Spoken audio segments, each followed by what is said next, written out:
Teman-teman sekalian, mari kita lanjutkan pembahasan modul kita sebelumnya, yaitu modul Finance for Non-Finance Manager dengan materi yaitu pemahaman tentang laporan keuangan. Nah, jadi poin pertama yang kita mau bahas di sini adalah mengenai basis pengakuan. Jadi pada sesi pendahuluan sebelumnya kita sudah membahas mengenai prinsip dasar pembentukan laporan keuangan, yaitu prinsip dasar pengakuan, yaitu pengakuan mengenai pendapatan dan juga pengakuan atas biaya. Nah, jadi sekarang ini yang dipetikkan itu adalah kewajaran atau kepatuhan. Jadi maksudnya segala sesuatu yang sudah kita terima adalah layak untuk wajar untuk diakui. Kemudian demikian juga dengan segala sesuatunya yang sudah kita serahkan, maka wajar untuk diakui. Nah, jadi dalam hal ini perbedaan mendasarnya itu adalah tentang kas. Jadi tidak setiap penerimaan atau segala sesuatunya yang sudah kita terima itu selalu diikuti dengan kas atau selalu diikuti dengan kas masuk. Nah, demikian juga sebaliknya, tidak setiap biaya yang sudah kita keluarkan selalu diikuti dengan pengeluaran kas atau harus kas keluar. Nah, jadi untuk mempermudah pemahaman ini, teman-teman sekalian, saya sudah membuatkan ilustrasi soal yang akan kita bahas bersama-sama setelah poin-poin ini selesai saya jelaskan atau saya sampaikan. Nah, lalu poin kedua itu mengenai asas manfaat. Nah, jadi berdasarkan asas manfaat ini, pengakuan berdasarkan asas manfaat ini adalah pengakuan itu dilakukan ketika manfaat sudah kita nikmati atau segala sesuatunya sudah terjadi. Nah, baru kita akui. Artinya transaksi itu sudah kita nikmati atau sudah kita nikmati manfaatnya, baik terhadap penerimaan maupun terhadap biaya atau pengeluaran. Seperti itu. Jadi kalau ada penerimaan yang sudah kita nikmati manfaatnya, baru kita bisa akui. Demikian juga dengan biaya. Jadi sederhananya seperti ini. Apabila teman-teman sekalian menerima 1 juta gitu umpamanya, tapi kalau ternyata belum dimanfaatkan semuanya, maka tidak bisa kita mengakui keseluruhannya atau sebesar 1 juta tadi itu. Demikian juga dengan biaya yang teman-teman keluarkan. Misalnya nih, teman-teman mengeluarkan biaya 700.000, tetapi biaya itu belum dipakai semua, belum terjadi semua, gitu umpamanya, maka teman-teman sekalian juga tidak bisa mengakuinya. Karena apa? Karena manfaatnya belum dinikmati atau belum terjadi. Nah, sekali lagi untuk memudahkan pemahaman ini, saya juga sudah membuatkan ilustrasi soal biar gampang teman-teman untuk memahaminya. Nah, lalu poin ketiga adalah mengenai penghematan pajak. Jadi sebelumnya saya juga sudah menjelaskan di sesi pendahuluan bahwa ada beberapa faktor yang dapat mempengaruhi penghematan pajak. Salah satunya adalah utang perusahaan. Nah, sebenarnya ada faktor lain yang bisa menghemat pembayaran pajak, itu adalah biaya penyusutan. Nah, karena intinya seperti ini, artinya sederhananya seperti ini. Sebenarnya pajak itu kan dihitung dari laba sebelum pajak, kemudian dikalikan dengan tarif pajak yang berlaku. Nah, jadi untuk menghemat pajak jelas kita harus menurunkan laba sebelum pajak. Caranya apa? Caranya dengan mengakui beban-beban yang bisa kita akui. Jadi menurunkan laba sebelum pajak ini dalam artian positif ya. Misalnya dengan mengakui biaya penyusutan. Kalau umpamanya ada bunga, kalau umpamanya perusahaan memiliki pinjaman dengan memasukkan bunga pinjaman. Nah, jadi dua faktor ini akan dapat mempengaruhi laba sebelum pajak. Nah, sehingga jika laba sebelum pajak bisa turun, sudah jelas pajak yang kita bayarkan adalah berkurang. Nah, akan terjadi penghematan pajak. Nah, seperti itu. Nah, sederhananya seperti itu. Kemudian poin keempat itu ada perbandingan pengakuan kas dan perbandingan pengakuan kas dan pengakuan accrual atau basis kas versus basis accrual. Nah, seperti yang sudah kita ketahui bahwa pembentukan laporan keuangan itu adalah memiliki prinsip dasar yaitu prinsip pengakuan, yaitu pengakuan terhadap pendapatan dan juga pengakuan terhadap beban. Nah, prinsip satu lagi itu adalah atau basis satu lagi itulah basis kas atau pengakuan berbasis kas. Nah, cuman pengakuan berbasis kas ini tidak digunakan sebagai prinsip dasar untuk membentuk laporan keuangan. Jadi yang dipakai adalah basis accrual karena basis accrual itu lebih memberikan gambaran yang jelas atau situasi yang jelas, menunjukkan gambaran yang jelas tentang kondisi bisnis yang sebenarnya. Nah, itu alasannya kenapa dalam membentuk laporan keuangan itu memakai prinsip dasar pengakuan atau accrual. Nah, sekali lagi untuk lebih mudah memahami poin ini, maka saya juga sudah membuatkan ilustrasi soal. Sebentar lagi kita bahas bersama-sama. Nah, kemudian yang terakhir itu harga pokok penjualan. Nah, jadi yang dimaksud harga pokok penjualan itu adalah biaya yang dikeluarkan oleh perusahaan untuk memproduksi barang dan jasa, atau dengan kata lain bahwa harga pokok penjualan itu merupakan total biaya untuk memproduksi satu unit produk. Nah, teman-teman sekalian, sebagai manajer laporan keuangan ini adalah sangat penting untuk memahami bagaimana menghitung harga pokok penjualan.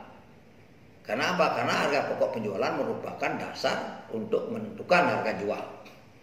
Jadi apabila Anda memahami bagaimana menghitung harga pokok penjualan dengan benar, maka Anda akan dapat menentukan harga jual sesuai dengan biaya produksi untuk memaksimalkan laba. Nah, itu intinya. Jadi Anda harus mampu bagaimana membuat atau menghitung harga pokok penjualan dengan benar. Nah, bagaimana cara menghitungnya?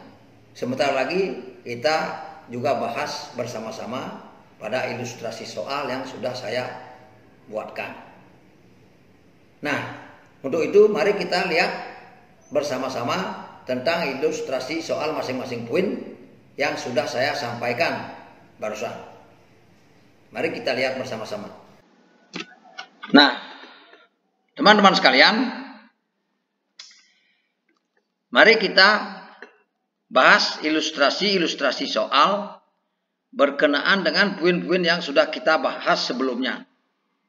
Jadi yang pertama adalah ilustrasi soal sehubungan dengan basis pengakuan. Nah, di sini soal nomor A, Ayu menjual produknya secara kredit sebesar Rp2.000 dan membeli bahan baku secara tunai sebesar Rp500. Nah, teman-teman tolong perhatikan. untuk metode atau metode penjualannya, metode transaksinya sudah saya tegaskan di sini, sudah saya pakai huruf kapital dan juga saya sudah warnain karena ini sangat penting untuk menjawab soal-soal ke depan. Nah, di sini Ayu menjual produknya secara kredit sebesar Rp2.000 dan membeli bahan baku secara tunai sebesar Rp500.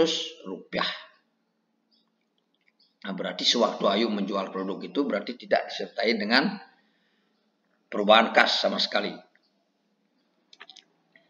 Nah, kemudian yang nomor B, Ade menjual produknya secara kredit sebesar Rp2.000 dan membeli bahan baku secara kredit sebesar 500. Nah, di sini Ade melakukan transaksi baik menjual produk maupun membeli bahan baku itu secara kredit. Berarti sama sekali tidak akan ada perubahan kas. Nah, sementara Ayu membeli bahan baku secara tunai, berarti ada pengaruh di perubahan kas keluar. Nah, lalu yang ketiga, dia menjual produknya secara tunai sebesar Rp2.000 dan membeli bahan baku secara kredit sebesar Rp500. Nah, jadi dia ini malah kebalik atau kebalikan daripada Ayu. Kalau Ayu menjual produknya secara kredit, maka ia menjual produknya secara tunai, kemudian dia membeli bahan baku secara kredit. Nah, berarti dia menjual produknya secara tunai, berarti akan diikuti dengan perubahan kas. Nah, kemudian D, yaitu Krishna menjual produknya secara tunai sebesar Rp2.000 dan membeli bahan baku secara tunai juga sebesar Rp500. Nah, ini kebalikannya dari Ade. Nah, kalau Ade menjual produknya secara kredit sebesar Rp2.000 dan membeli bahan baku secara kredit juga Rp500, tapi Krishna menjual produknya secara tunai Rp2.000 dan membeli bahan baku juga secara tunai sebesar Rp500. Nah, kemudian pertanyaannya yang pertama, pertanyaannya, bagaimana Ayu, Ade, Dia, dan Krishna melaporkan laba rugi dan laporan arus kasnya? Nah, jadi sekali lagi bagaimana Ayu, Ade, Dia, dan Krishna melaporkan laba rugi dan arus kasnya. Nah, teman-teman sekalian, untuk menjawab ilustrasi soal ini sudah saya buatkan template seperti ini. Jadi ini memang masih nol, saya belum isi jawaban karena saya menginginkan teman-teman sekalian untuk menjawab dulu. Jawab dulu sendiri. Untuk kotak-kotak yang masih kosong ini, yang masih 00 ini. Nah, kalau ada memang jawabannya 0, maka biarin seperti itu, artinya biarin kotak ini berisi angka 0 karena memang beberapa jawaban yang memang 0. Nah, dengan menggunakan template seperti ini, saya ingin teman-teman sekalian untuk mencoba menjawab ilustrasi berikut ini karena saya menginginkan seberapa jauh teman-teman sekalian untuk sudah memahami tentang materi-materi yang sudah saya berikan. Nah, jadi tolong jawab dulu di rumah masing-masing. Nanti kita cocokkan dengan jawaban-jawaban di pertemuan berikutnya. Ketika kita membahas jawaban-jawaban atas ilustrasi ini, kita cocokkan bersama-sama. Nah, jadi ini adalah template untuk menjawab jawaban yang pertama. Pertanyaan yang pertama adalah bagaimana Ayu, Ade, Dia, dan Krishna melaporkan laba rugi atas ilustrasi ini. Kemudian bagaimana Ayu, Ade, Dia, dan Krishna melaporkan arus kasnya. Nah, ini dia template-nya. Jadi untuk melaporkan arus kas ini template-nya. Untuk melaporkan laba rugi ini dia template-nya. Nah, teman-teman sekalian, itu adalah mengenai atau ilustrasi soal sehubungan dengan basis pengakuan. Kemudian kita lanjutkan dengan ilustrasi soal yang kedua, yaitu asas manfaat. Jadi seperti yang sudah kita bahas bersama bahwa asas manfaat itu, pengakuan asas manfaat itu adalah berdasarkan manfaat yang sudah dinikmati atau manfaat yang sudah terjadi, manfaat yang sudah terjadi. Nah, kemudian mari kita lihat ilustrasi soal bersama-sama. Nah, jadi di sini dibilang bahwa Ibu Yuni menyewakan gedung senilai 1.200.000 untuk 1 tahun. Nah, di sini Ibu Yuni menyewakan gedung senilai 1.200.000 rupiah untuk 1 tahun. Pada akhir periode akuntansi, jadi pada akhir periode akuntansi itu tanggal 31 Desember gitu, akhir periode akuntansi, gedung tersebut baru terpakai selama 6 jam. Nah, tadi kan kita sudah jelaskan asas manfaat itu adalah menitik beratkan pada sesuatu yang sudah terjadi, berarti sudah terpakai. Makanya pelan-pelan di sini. Asas manfaat itu adalah menitik beratkan atau pengakuan atas atau pada sesuatu yang sudah terjadi, transaksi yang sudah terjadi, yang sudah dinikmati manfaatnya. Nah, kemudian gedung tersebut baru terpakai selama 6 bulan. Jadi masih sisa 6 bulan lagi. Jadi dari setahun gedung yang disewakan itu baru terpakai 6 bulan. Jadi masih sisa 6 bulan lagi. Berarti di sini Ibu Yuni itu menyewakan gedungnya sekitar bulan Juli. Jadi Juli, Agustus, September, Oktober, November, Desember. Nah, kemudian yang kedua, ilustrasi kedua, untuk mengantisipasi kerugian kebakaran, Ibu Yuni membayar asuransi sebesar 500.000 rupiah untuk 1 tahun. Dan pada akhir periode akuntansi, pada akhir Desember 31, asuransi tersebut baru terpakai 6 bulan. Lagi baru terpakai 6 bulan. Jadi asas manfaat ini adalah menitik beratkan atau mengakui sesuatu yang sudah terjadi. Berarti sudah terpakai. Baik, itu sehubungan dengan pendapatan maupun sehubungan dengan biaya yang dikeluarkan. Nah, kemudian pertanyaannya bagaimana Ibu Yuni mengakui pendapatan dan beban mereka pada laporan laba rugi serta arus kas mereka. Berarti ada 2 pertanyaan, yaitu pengakuan pendapatan dan juga arus kas. Nah, sama seperti yang lainnya, untuk ilustrasi soal ini saya juga sudah buatkan template-nya. Nah, template pertama itu adalah untuk mengakui pendapatan. Jadi silakan teman-teman sekalian isi dulu angka-angka yang 0 ini. Kemudian kita akan bahas di pertemuan berikutnya. Jadi ingat, intinya ingat, asas manfaat. Asas manfaat itu berarti pengakuan terhadap sesuatu yang sudah terjadi atau terpakai.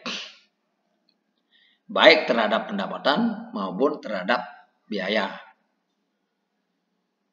Nah, di sini soalnya pertanyaannya, bagaimana Ibu Yuni mengakui pendapatan? Di sini bagaimana Ibu Yuni mengakui pendapatan dan beban mereka? Ini berarti pendapatan dan beban mereka pada laporan laba rugi serta arus kas mereka. Nah, untuk jawaban kedua, arus kasnya itu adalah ini template-nya seperti ini. Berapa berapa Ibu Yuni harus mengakui harus kas masuk. Kemudian berapa Ibu Yuni harus mengakui harus kas keluar, lalu sisa kasnya berapa. Seperti itu. Nah, ini untuk ilustrasi yang poin kedua, yaitu asas manfaat. Lalu selanjutnya, ilustrasi yang ketiga adalah penghematan pajak. Nah, seperti telah kita bahas bersama, bahwa ada beberapa faktor yang dapat menghemat pajak. Salah satunya adalah utang, karena ada beban pembayaran bunga. Kemudian faktor lainnya adalah beban penyusutan. Nah, dua faktor itu dapat mempengaruhi penghematan pembayaran pajak. Nah, kemudian bagaimana cara kerjanya? Kenapa utang dan penyusutan dapat menghemat pajak? Mari kita ikuti ilustrasinya bersama-sama. Nah, Pak Dedi katanya membeli aset tetap. Pak Dedi membeli aset tetap senilai 2 juta rupiah dan diperkirakan memiliki masa manfaat atau masa pakai adalah 5 tahun. Nah, di sini Pak Dedi membeli aset tetap senilai 2 juta dan diperkirakan memiliki masa manfaat atau masa pakai adalah 5 tahun. Jadi rata-rata penyusutannya adalah Rp400.000 per tahunnya. Yaitu 2 juta rupiah dibagi 5. Bagi 5 tahun. Nah, kemudian aset yang dibeli oleh Pak Dedi itu memberikan penghasilan bersih 1 juta rupiah.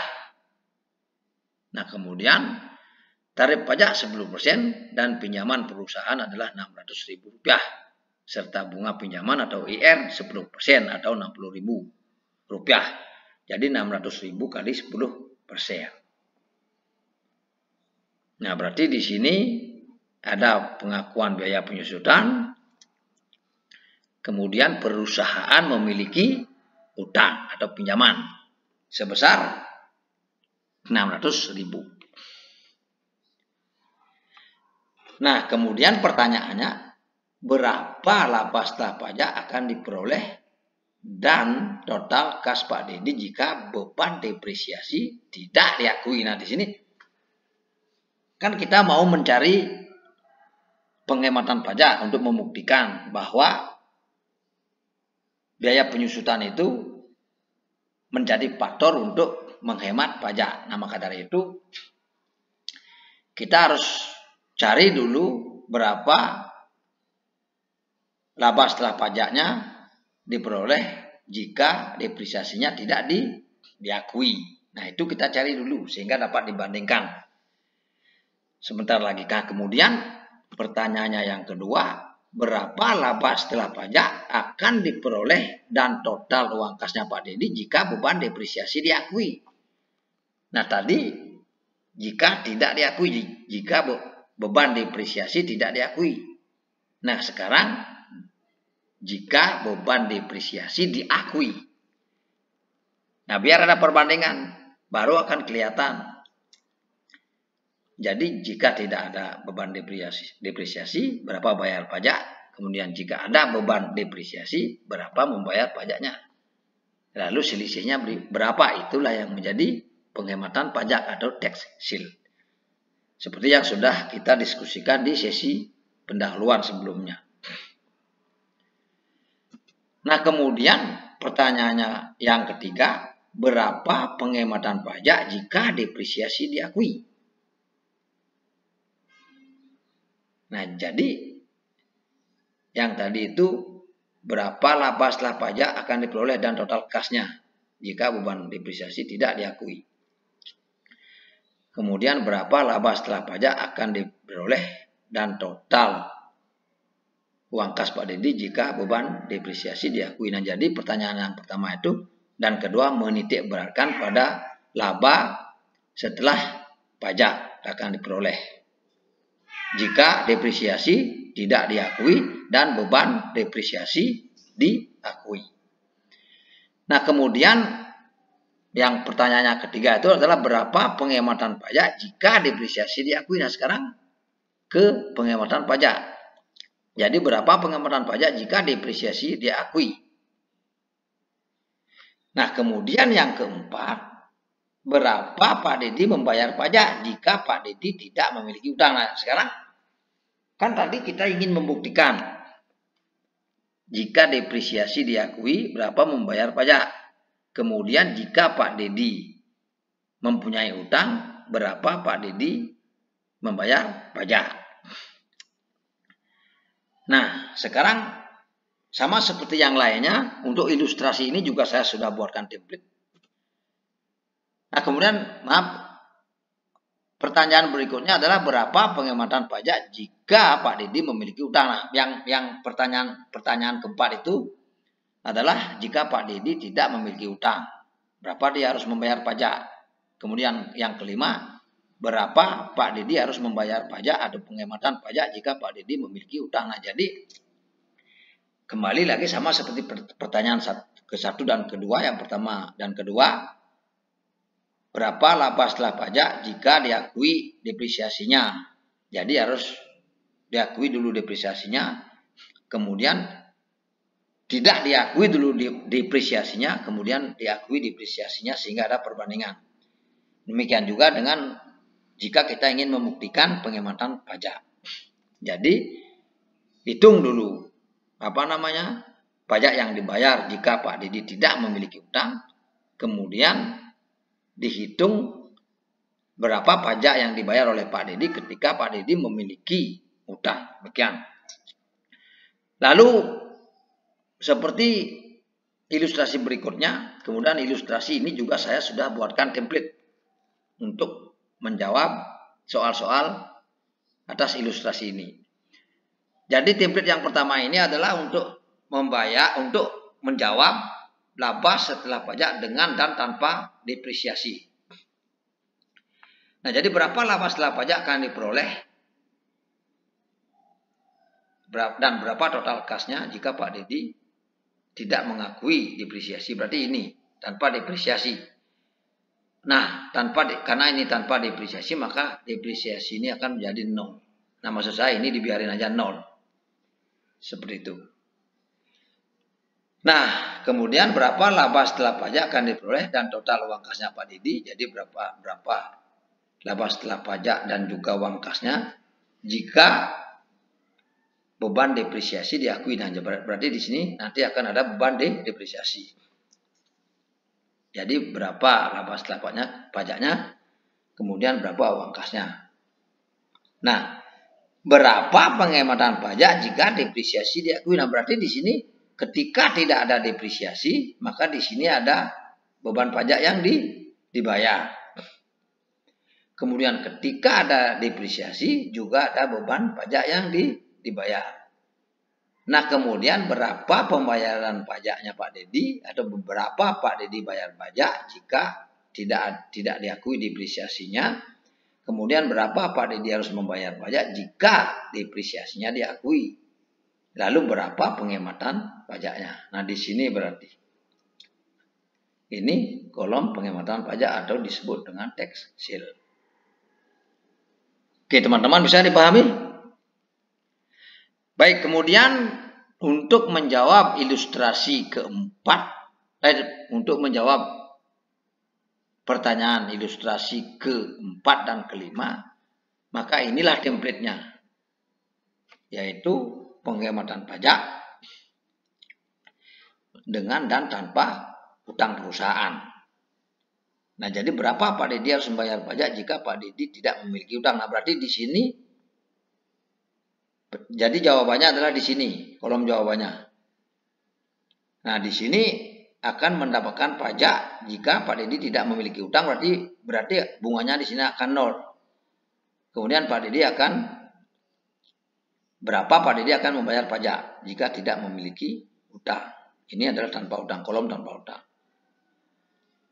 Kemudian pertanyaan yang terakhir, berapa penghematan pajak jika Pak Dedi memiliki utang? Berarti ini jawabannya. Di sini. Ini adalah kolomnya. Kolom penghematan pajak. Berarti jika memiliki utang berarti di sini akan ada beban bunga. Di sini akan ada beban bunga. Nah, kemudian laba operasi dikurangi dengan beban bunga, maka ada laba sebelum pajak dikalikan 10%, maka akan ada pajak perusahaan yang harus dibayar. Nah, kemudian dibandingkan pajak yang harus dibayar oleh perusahaan tanpa ada beban bunga atau tanpa utang, bandingkan dengan pajak yang harus dibayar oleh Pak Dedi jika ada utang. Jika Pak Dedi memiliki utang, kemudian selisihkan antara pajak tanpa utang dan pajak dengan utang. Kemudian di sini adalah penghematan pajak atau taxil. Di sini kolom penghematan pajaknya. Nah, kemudian laba setelah pajaknya berapa? Sini. Nah, teman-teman sekalian, itu adalah ilustrasi mengenai penghematan pajak. Nah, silakan teman-teman sekalian jawab dulu. Kemudian nanti kita cocokkan jawaban teman-teman di pembahasan berikutnya. Lalu berikutnya adalah ilustrasi soal mengenai perbandingan basis kas dan basis accrual. Maksudnya perbandingan pengakuan. Perbandingan basis kas dan basis accrual. Nah, mari kita ikuti ilustrasi soal bersama-sama. Nah, jadi sebelumnya sudah kita bahas bersama-sama bahwa selain basis accrual juga ada pencatatan berbasis kas. Cuman pencatatan berbasis kas ini tidak digunakan sebagai prinsip dasar untuk membentuk laporan keuangan. Jadi kenapa memakai basis accrual? Karena basis accrual lebih memberikan gambaran yang lebih jelas gambaran yang lebih jelas tentang situasi bisnis sebenarnya. Nah, seperti itu. Kemudian mari kita bahas ilustrasi soal bersama-sama. Nah, di sini Ibu Erni membuat 50 t-shirt dengan informasi sebagai berikut. Nah, jadi informasi pertama bahwa t-shirt yang dibuat oleh Ibu Erni itu yaitu memiliki harga jual 200.000 per t-shirt. Jadi untuk satu t-shirt Ibu Erni menjual t-shirtnya itu seharga Rp200.000 per t-shirt. Lalu kemudian informasi yang kedua, biaya dasar kaos adalah 70.000 per t-shirt. Nah, berarti 70.000 per t-shirt harga dasar kaos. Kemudian biaya tetap kaos tersebut adalah Rp800.000 untuk 50 t-shirt. Nah, berarti Rp16.000 per t-shirt. Jadi untuk 50 t-shirt adalah Rp800.000 biaya tetapnya. Kemudian untuk 50 t-shirt adalah Rp16.000 per t-shirt. Nah, lalu informasi yang keempat adalah biaya lain-lain. Biaya lain-lain itu Rp5.000 per t-shirt. Nah, biaya lain-lain itu adalah Rp5.000 per t-shirt. Nah, kemudian pada tahap awal, Ibu Erni mengeluarkan modal awal sebesar Rp4.550.000. Nah, itu karena terdiri dari Rp70.000 per t-shirt kali 50.000 sama dengan 3.550.000. Kemudian ditambah dengan 800.000, kemudian ditambah dengan 250.000 biaya lain-lain. Nah, jadi biaya pada tahap awal yang dikeluarkan oleh Ibu Erni itu yaitu sebesar 4.550.000 itu yaitu terdiri dari 70.000 kali 50 3.500.000, kemudian ditambah dengan 800.000, kemudian juga ditambah dengan 250.000. Nah, jadi 4.550.000 itu adalah modal awal yang dikeluarkan oleh Ibu Erni untuk membuat 50 t-shirt. Nah, informasi yang keenam itu t-shirt tersebut terjual 40 pieces. Jadi dari 50 t-shirt yang dibuat oleh Ibu Erni itu cuma 40 pieces yang laku. Di mana dari 40 pieces itu setengahnya dijual secara tunai, artinya Ibu Erni langsung dapat uang dari penjualan 40 pieces t-shirt tadi. Kemudian sisanya 20 pieces itu dijual secara kredit. Nah, berarti Ibu Erni masih mengakui tagihan sebanyak 20 pieces t-shirt. Nah, kemudian pertanyaannya sekarang, bagaimana Ibu Erni melaporkan laba rugi dan neraca? Jadi Ibu Erni diminta melaporkan laba rugi dan neraca berdasarkan pendekatan kas dan accrual. Jadi ada 2 laporan laba rugi, yaitu berbasis kas dan berbasis accrual. Kemudian ada 2 neraca berbasis kas dan berbasis accrual. Nah, jadi sama seperti sebelumnya, untuk ilustrasi ini saya juga sudah buatkan template-nya. Nah, ini template yang pertama adalah untuk menjawab pengakuan berbasis kas. Jadi di sini ditanyakan bagaimana Ibu Erni melaporkan laba rugi dan neraca berdasarkan pendekatan kas. Ini sudah nih. Seperti ini. Nah, tolong teman-teman sekalian menjawab pada kotak-kotak yang ada angka nolnya ini. Jadi tidak usah lagi teman-teman sekalian untuk memikirkan mengenai debit kreditnya, karena sudah saya isi. Angka-angka nolnya ini diisi. Berapa seharusnya. Nah, kemudian demikian juga dengan neraca. Nah, tolong diisi berapa kas masuknya, kemudian modal awalnya berapa. Nah, kemudian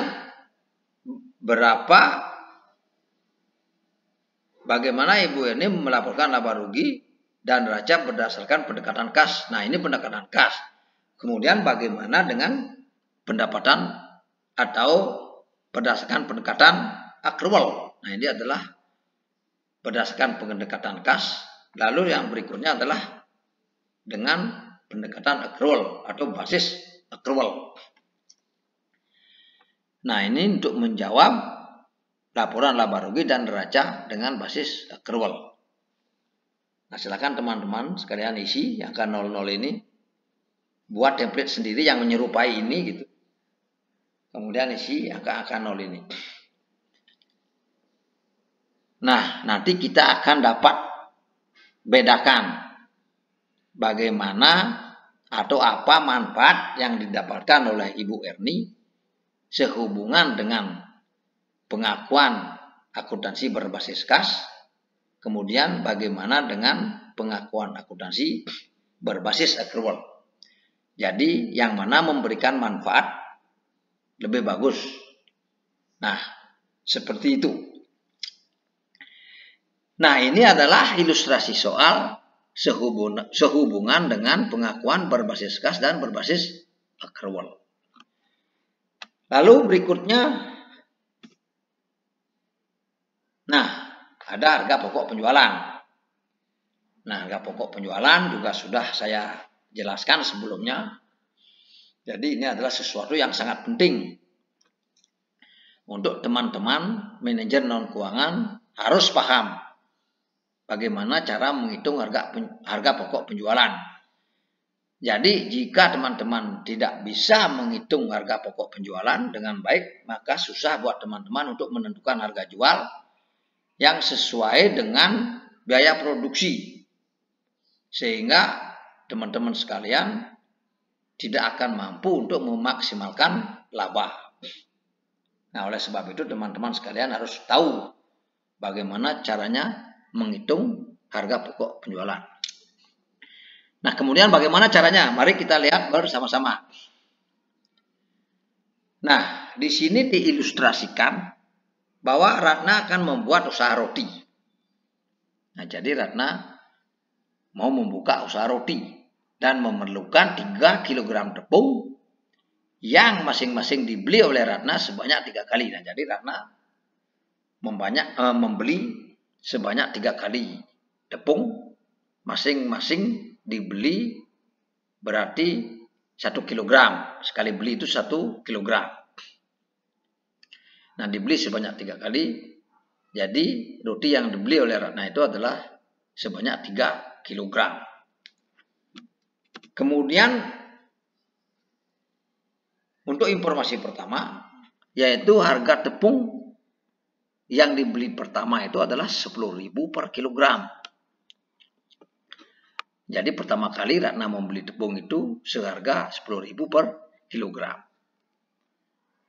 Nah, kemudian tepung yang dibeli kedua kalinya oleh Ratna itu naik menjadi 12.000 per kilogram. Jadi dari 10.000 harga tepung yang dibeli pertama itu naik menjadi 12.000 per kilogram. Nah, jadi informasi yang ketiga, jadi tepung yang dibeli ketiga kalinya oleh Ratna itu naik lagi menjadi 15.000 per kilogram. Jadi pertama Ratna beli tepung seharga 10.000 per kilogram, kemudian kedua 12.000 per kilogram, lalu ketiga menjadi 15.000 per kilogram. Nah, kemudian sekarang ditanyakan berapa harga pokok penjualan jika menggunakan metode FIFO atau first in first out. Metode FIFO ini adalah first in first out, maksudnya barang yang pertama keluar masuk, kemudian pertama keluar. Maksudnya untuk menghitung harga pokok penjualan itu adalah dengan memakai harga barang yang pertama masuk. Itu maksudnya. Kemudian pertanyaan yang kedua, berapa harga pokok penjualan jika menggunakan metode LIFO? Ini agak kebalik nih dengan metode yang pertama. Jadi metode kedua di sini adalah menggunakan metode LIFO, yaitu last in first out. Maksudnya di sini itu adalah barang yang keluar pertama, barang yang masuk terakhir, maka keluarnya pertama. Artinya bahwa untuk menghitung harga pokok penjualan, maka harga yang dipakai itu adalah harga yang masuk terakhir. Jadi last in masuk terakhir, kemudian keluar pertama. Last in first out, masuk terakhir, masuk terakhir, keluarnya pertama. Jadi untuk menghitung harga pokok penjualan dengan menggunakan harga terakhir. Bisa dipahami? Baik, kemudian kita lanjutkan. Berapa harga pokok penjualan jika menggunakan metode average atau rata-rata? Nah, metode average ini yaitu menggabungkan semua harga, yaitu 10.000, 12.000, dan 15.000, lalu dibagi dengan sisa barang. Berarti 10.000 tambah 12.000 tambah 15.000, lalu dibagi dengan 3 kg. Nah, itu untuk menghitung harga pokok penjualan dengan menjumlahkan semua harga tepung lalu membagi dengan sisa barang. Nah, itu dengan menggunakan metode rata-rata. Nah, Kemudian pertanyaan berikutnya, berapa masing-masing laba kotor jika roti dijual dengan harga 60.000? Dengan harga pokok penjualannya masing-masing menggunakan metode tersebut. Nah, jadi jika roti itu dijual seharga 60.000, berapa laba kotor yang diperoleh oleh Ratna jika menggunakan ketiga metode bersangkutan? Maksudnya, jika menggunakan first in first out, berapa laba kotornya? Jika menggunakan last in first out atau LIFO, berapa harga kotornya? Jika menggunakan harga rata-rata juga berapa laba kotornya? Nah, demikian. Nah, sama seperti sebelumnya, saya juga sudah membuatkan template untuk menjawab pertanyaan ini, yaitu ini adalah template untuk menjawab metode harga pokok penjualan. Jadi metode FIFO berapa, diisi di sini, metode LIFO berapa, diisi di sini, kemudian metode rata-rata juga diisi di sini. Jelas kan? Nah, kemudian